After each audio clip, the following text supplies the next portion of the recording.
Trump is 1 month in and Americans are already mad at him about inflation. On the campaign trail, President Donald Trump vowed repeatedly that he'd bring prices down starting on day one if elected. It's been a month since he took office, and he has yet to deliver. Consumer prices rose 0.5% last month compared to December, the fastest monthly increase in prices since August 2023, according to Consumer Price Index data. And it could soon get even worse with wholesale prices remaining elevated, often a precursor to higher consumer prices. The pain is most acute at the grocery store, where consumers are confronting soaring egg prices, if they're lucky enough to come across any eggs, due to avian flu outbreaks nationwide. And despite Trump's promise to drill, baby drill to bring gas prices down, Americans are paying 4 cents more for a gallon of regular fuel on average than when he returned to the White House on January 20th, according to AAA data. Unsurprisingly, Americans aren't pleased. A new CNN poll shows 62% of Americans feel Trump hasn't done enough to tackle inflation. Nearly the same share of Americans view inflation as a very big problem, according to a Pew Research poll published on Thursday. To be fair, it was probably unrealistic to expect prices would come down immediately once Trump was back in the Oval Office. And frankly, it would have been a huge concern if prices had plunged right away. But as Vice President J.D. Vance said in a CBS News interview last month, Rome wasn't built in a day. Consumers are going to see lower prices at the pump and at the grocery store, but it's going to take a little bit of time, he added. Translation: my boss misspoke previously. He has a point. Barring black swan events like a global pandemic, economies don't tend to significantly reverse course overnight. And in fact, if prices did manage to come down as rapidly as Trump promised, it likely would mean the economy had bigger problems on its hands. The other approach Trump and his administration are employing when asked why prices aren't coming down is a politician's tried-and-true playbook: blame your predecessor. Biden inflation up, Trump posted on Truth Social last week after January inflation figures were released. If Joe Biden had simply held federal spending at the pre-pandemic levels we had in 2019, we would have virtually no inflation, Trump told attendees at the FII Priority Summit in Miami on Wednesday. But fear not, we're addressing inflation, Trump's top economist Kevin Hassett, who leads the National Economic Council, told reporters during a White House press briefing on Thursday. And how are we doing it? Well, we're doing it with a plan that President Trump and I and others have talked about in the Oval that involves, every level of fighting inflation. That plan, or to use Trump's verbiage, concept of a plan, involves cutting government spending and supply-side things, Hassett said. We're still going to see some memory of Biden's inflation. It's not going to go away in a month, he added. Trump has outlined an inflation reduction plan that involves a combination of cutting taxes, ramping up energy drilling leases, and unleashing DOGE to cut spending, and perhaps share some of that directly with taxpayers. But tax cuts could worsen America's debt load and drive borrowing costs. Even higher energy companies are not jumping at the chance to drill more, while demand slumps and writing stimulus checks could overheat the economy and reignite inflation. White House spokesman Kush Desai defended Trump's promise to bring down prices immediately, telling CNN that within hours of assuming office, President Trump took immediate executive action to deliver economic relief for everyday Americans by unleashing American energy, slashing costly regulations, and reining in runaway government spending. In general, most economists would agree.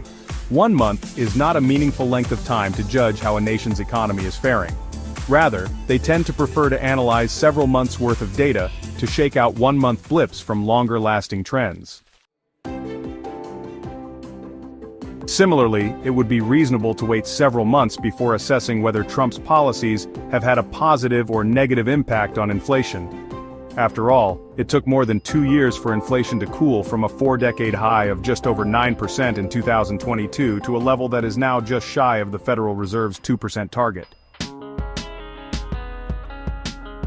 But Trump forfeited that grace period the moment he promised immediate relief, which Americans have yet to see. President Donald Trump, in an interview with Fox News' Sean Hannity that aired Tuesday night, acknowledged that inflation is on the rise again, bucking his campaign promise to lower prices immediately upon taking office. But he said the Biden administration's runaway spending is to blame. Inflation is back, Trump said. I had nothing to do with it. These people have run the country. They spent money like nobody has ever spent. Trump is right about the return of inflation. Consumer prices rose much more than expected last month, the Bureau of Labor Statistics reported last week, buoyed in particular by surging fuel and egg prices. January marked the biggest monthly increase since August 2023, and prices were 3% higher year over year for the first time since June 2024. The president is also right that he can't shoulder much of the blame. Former President Joe Biden occupied the Oval Office for 19 and a half of the 31 days covered by the most recent report. But Trump's argument that Biden is to blame for inflation is up for debate.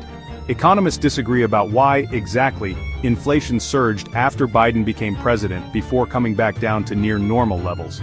Prices rose throughout Biden's first year in office and inflation spiked in his second year, reaching a 40-year high in June 2022 before falling. Trump on Tuesday night appeared to blame inflation on Biden's push for a Green New scam, although it wasn't exactly clear what his claim referred to. No such bill ever passed. They were given $9 trillion to throw out the window. $9 trillion, and they spent it on the Green New scam, I call it, Trump said. It's the greatest scam in the history of the country.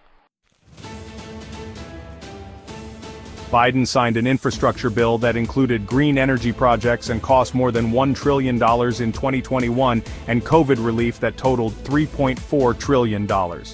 Combined, they added roughly $5 trillion to the deficit in his first 2 years, according to the Committee for a Responsible Federal Budget. Biden's signature Inflation Reduction Act, which also included a combination of tax credits and spending, actually saved the government $240 billion because of increased tax enforcement and prescription drug savings, according to the CRFB. Republicans took over the House of Representatives in 2023, and Biden did not pass any substantial legislation in his last 2 years in office. Some economists, including former Federal Reserve Chair Ben Bernanke, have in part blamed the substantial spending for overheating the economy. The U.S. response to the COVID-19 pandemic included a series of federal initiatives, notably the CARES Act and the American Rescue Plan, which collectively authorized roughly $5 trillion in government spending, noted the authors of a September 2023 National Bureau of Economic Research report. These programs contributed to strong consumer and business demand, which tightened labor markets. Between mid-2021 and early 2022, the ratio of job vacancies to unemployed workers doubled, putting upward pressure on wages and prices. But the same report also blamed the price hikes on factors including higher production costs, linked to swings in demand, the war in Ukraine, and COVID-era supply trouble. The BLS, in a January 2023 report, blamed inflation on volatility of energy prices, backlogs of work orders for goods and services, caused by supply chain issues due to COVID-19, and price changes in the auto-related industries.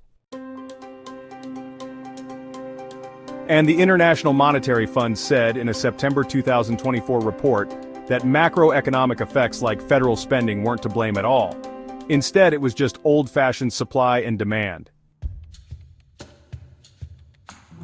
So, the jury is decidedly out on how much federal spending contributed to inflation, if at all.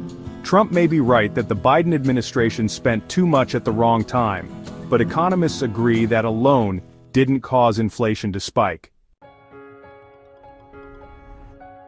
And it certainly isn't what's driving prices higher now. Prices have remained stubbornly high as bird flu boosted egg prices at the fastest rate in 10 years. And a combination of slumping demand and sanctions on Russia and Iran continued to raise fuel prices. Prices were up across the board last month though, not just those volatile and hard-to-control categories like food and fuel. That will almost certainly halt the Fed's efforts to lower interest rates, keeping the cost of borrowing high for American consumers and homebuyers, and mortgages and rents have been a persistent source of inflation. Another thing that won't help prices: Trump's tariffs. Raising taxes on imports will ultimately cost the American consumers who will be left footing the bill, economists largely agree. That could negate savings realized from his plans to cut spending, cut taxes and increase fossil fuel drilling licenses. So Biden may have contributed to America's stubborn inflation problem, but it's now Trump's problem, and his most prominent economic policy may make it